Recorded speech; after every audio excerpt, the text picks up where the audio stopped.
विधानसभेसाठी आपण काय तयारी करत आहात? किती जागा लढण्याची शक्यता? आत्ता सांगू, सगळं आत्ता सांगून टाकू.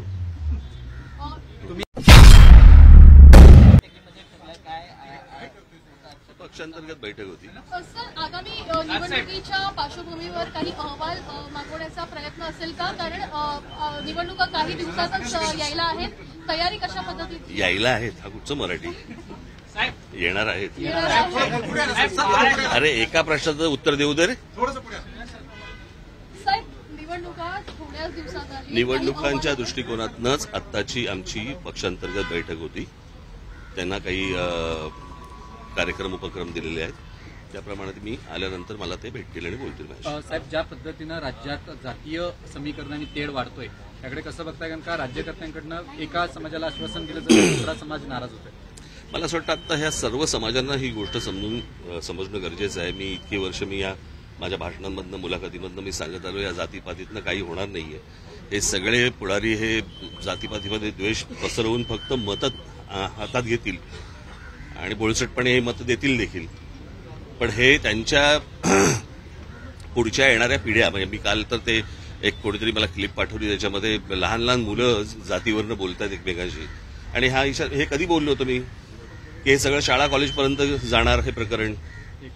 कळलं का? हे विष असं महाराष्ट्रामध्ये कधी नव्हतं. मला असं वाटतं हे जे जातीपातीचं विष घालवणारी जी लोक आहेत, महाराष्ट्राने यांना दूर ठेवलं पाहिजे. किती आवडलेलं काही असलं, किती आवडता पक्ष असेल ना तर अजून आवडती व्यक्ती, पण असलं जर विष घालवणार असेल तर पुढच्या पिढ्यांनी कसं जगायचं? काय होणार महाराष्ट्राचं? आणि मी नेहमी सांगत आलो की जे उत्तर प्रदेश बिहारमध्ये ज्या प्रकारे सगळ्या गोष्टी सुरू आहेत तसं महाराष्ट्रात उद्या सुरू होईल. खून खराबही होतील याच्यावरनं. आपल्यावर पर्सनल अटॅक केले जात आहेत.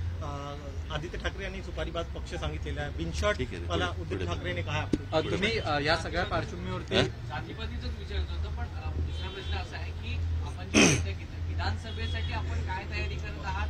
किती जागा लढण्याची शक्यता? आत्ता सांगू, सगळं आत्ता सांगून टाकू. तुम्ही या पार्श्वभूमीवरती दौरा वगैरे करणार का राज्याचा? कारण का ज्या मी जुलैमध्ये माझा महाराष्ट्र दौरा सुरू होईल, जुलै मिडमध्ये, आणि त्याला भेटूच सगळ्यांना आपण.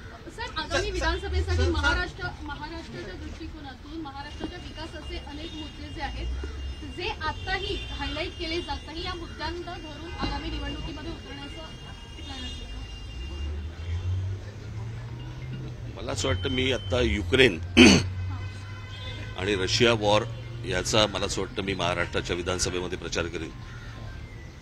महाराष्ट्रातलेच प्रश्न येणार अनेक पुढारी जे आहेत ते त्यांचा सोडून द्या. मी माझं विकासाच्या मुद्द्यावर याचं कारण त्यांना विकासापेक्षा जातीपातीमध्ये तेढ निर्माण करणं आणि त्यातनं हाताला मतं लागतायत हे त्यांना जेव्हा कळलंय, म्हणून हे त्याच प्रकारे पुढे जाणार. मला असं वाटतं समाजाने ही गोष्ट ओळखणं गरजेचं आहे. लोकसभा निवडणूक आत्ताच सांगू.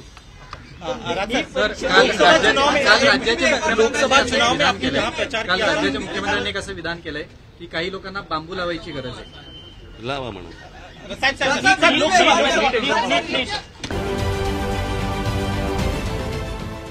देश विदेशातील प्रत्येक घडामोडींचे लाईव्ह अपडेट मिळवण्यासाठी आता साम टीव्हीच्या सर्व सोशल मीडिया प्लॅटफॉर्मला लाईक, फॉलो आणि सबस्क्राईब करा. तसंच सर्व नोटिफिकेशनसाठी बेल आयकॉन प्रेस करायला विसरू नका.